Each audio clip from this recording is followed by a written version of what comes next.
Sa puntong ito ay pag-uusapan po natin itong pananakot ng administrasyon o gobyerno ni Marcos at Romualdez. Ito pong naging pahayag ni Secretary ng DILG John Vic Remulla. Nakakabatang kapatid po ito ni Ombudsman Boying Remulla. Kahapon nagpahayag siya sa media na hindi mag-aalangan ang gobyerno na aaristuhin daw ang mga manggugulo at mga magiging bahagi ng destabilisasyon sa nalalapit na 3 araw na pagkilos o pambansang araw ng pagpoprotesta ng mga mamamayan na of course ang unang nanawagan nito ay ang Iglesia ni Cristo sa November 16, 17, and 18. Ang konteksto o ang layunin nitong pagpapahayag ng DILG Secretary ni Marcos na si John Vic Remulla ay sa konteksto ng pananakot at pagkatakot.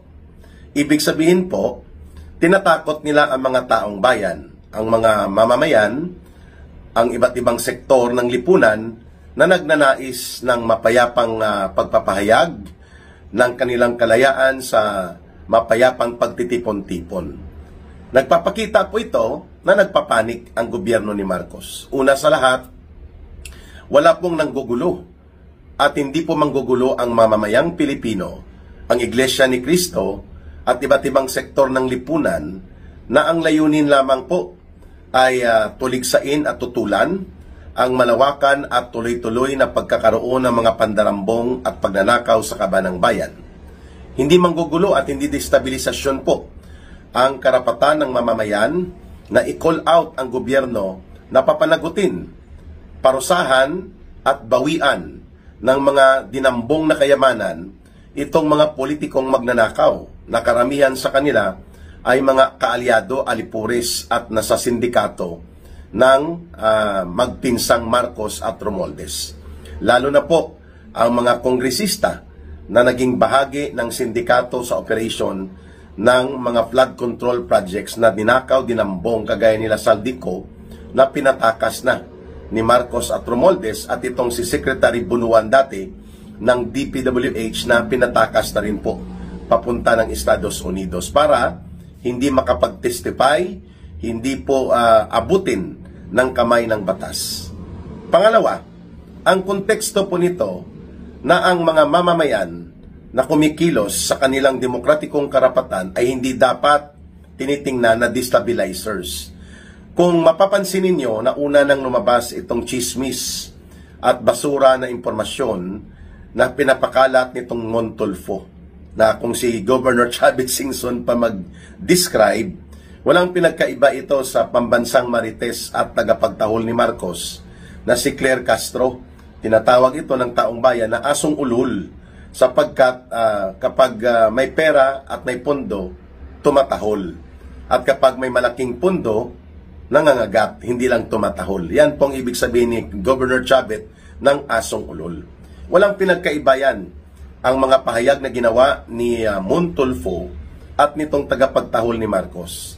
That was only 3 days ago na ipinapakita nila that they have received information daw na may destabilisasyon laban sa gobyerno ni Marcos at ni Romualdez para pabagsakin sila ang gobyernong ito mula doon sa mga taong ang layunin ay manggulo at mangagaw ng kapangyarihan.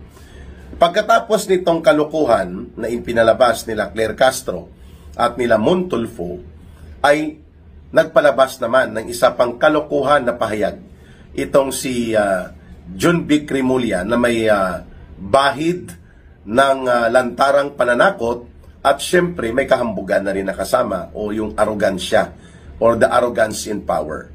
Instead na sabihin niya na nirerespeto ng ating pamahalaan ang lahat ng karapatan ng mga mamamayan sa demokratikong pamamaraan at mapayapang pagpapahayag at nawa ito po ay gawin sa mapayapang pamamaraan upang hindi magkaroon ng mga anumang kaguluhan sa ating bansa sapagkat ang pagkilos ay naaayon pa rin sa batas, lalo na sa saligang batas.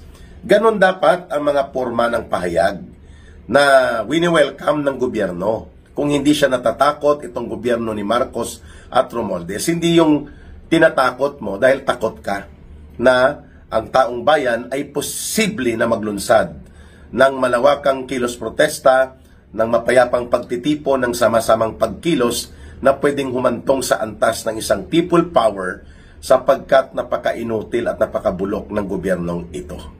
Yan po ang konteksto na nakikita natin na hindi po ito ordinaryong pananakot, kundi ito ay pagpapakita ng pagkatakot.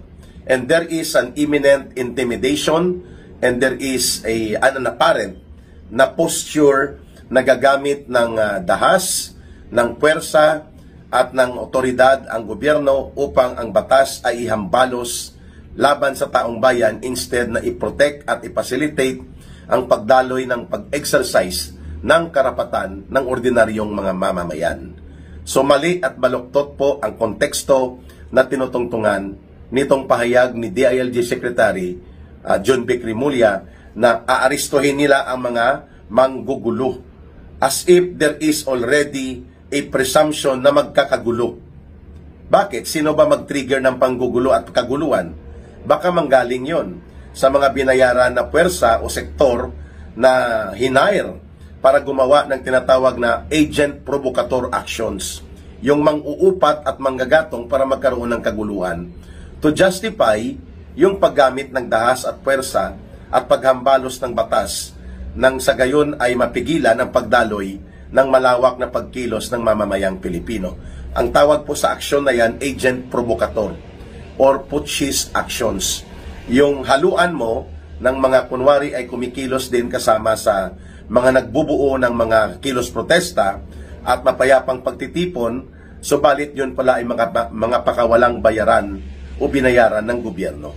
Yun po ba ang konteksto nitong binabanggit ni DILG Secretary Remulla ng pagkakaroon ng parang presumptive o ina-assume na nila na may manggugulo at may kaguluhang magaganap sa darating na malakihang mga pagkilos sa buong bansa, lalo na sa paligid ng Kamaynilaan itong November 16, 17, and 18. Obvious na parang they are making a public mind conditioning para i-justify o bigyang matuwid sakaling gumamit sila ng repressive o mapanupil na mga uri ng hakbang gamit ang kunwa-kunwari ang justification under the law na mayroon pong destabilisasyon. Pero under the definition ng batas, there is no crime such as destabilization.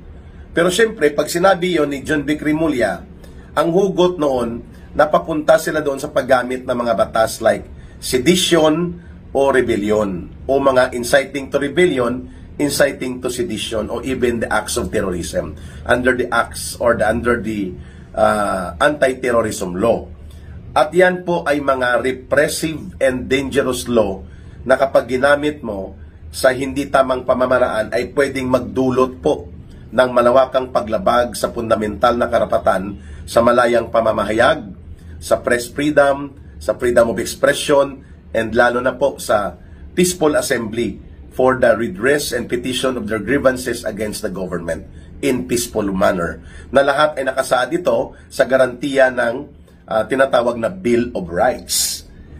Ang pangatlo or pang-apat na konteksto nito, mga kababayan, ang isang gobyerno na talaga naman pong lantaran ang pagkakaroon ng sistematiko, planado at organisadong pandarambong sa pundo at kaban ng pamahalaan, ninanakawan mismo ang kanyang sariling mamamayan the way nangyari ang 1.5 trillion pesos na estimated na pinagnanakaw mula sa 2023, 2024, and 2025 budget sa ilalim ng gobyerno ni Marcos at Romualdez ay isang gobyerno na nagkakaroon ng self-destruction sapagkat nawawala ang pagtitiwala at ang pagsuporta ng taong bayan sa isang gobyernong ninanakawan mismo ang kanyang sariling gobyerno at ninanakawan mismo ang kanyang mamamayan.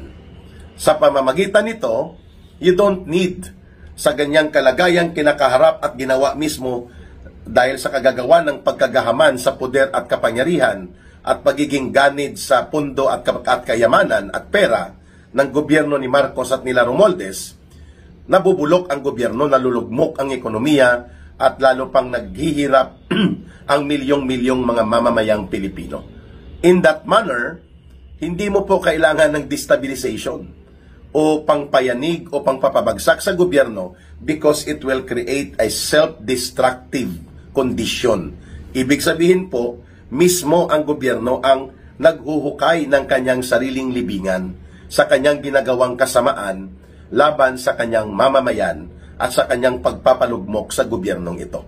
Mantakin mo, 3 taon pa lang halos si Marcos sa kapangyarihan at poder itong kanyang pinsan at ang kanilang alipores na naghahari-harian sa ilalim po ng sistema ng korupsyon, pandarambong at mga pagwawaldas sa pundo ng mamamayan at abuso sa kapangyarihan na ginagawa nila at hindi naman nagbubunga ng pag-unlad ng ating batayang sektor ng mga lipunan kagaya po ng ating mga magsasaka, magbubukid, manggagawang bukid, katutubong pamayanan at ng ating mga maralitang lungsod at mga manggagawa. Aba, 3 taon pa lang ito sa poder. Nakapag-utang na ito taon-taon ng mahigit 1.5 trillion pesos. Na umaabot na po sa almost 6 trillion pesos. Take note, 6 trillion pesos na ang inutang nito sapagkat nauubos at nasasaid ang pundo, kinakapos ang pera ng pamahalaan dahil sa pandarambong at malawakang korupsyon na pinayagan at ginawa nila Marcos at Romualdez. So how would you need to have a destabilization, mga kababayan, kung ganyan ang ginagawa ng gobyerno? Talaga naman pong magde-destabilize ito sa kanyang sariling kagagawan, and it will collapse on its own weight of corruption and plunder and the crimes that it commits against the people. Malinaw na hindi po ito naiintindihan ni Secretary John Vic Remulla na walang kailangang puwersa para yanigin, guluhin ang gobyerno ni Marcos sapagkat ito talaga ang tagapagpasimuno ng kanyang sariling pagkalugmok dahil ito ang gumagawa ng kalapastanganan at krimen laban sa taong bayan. Yun!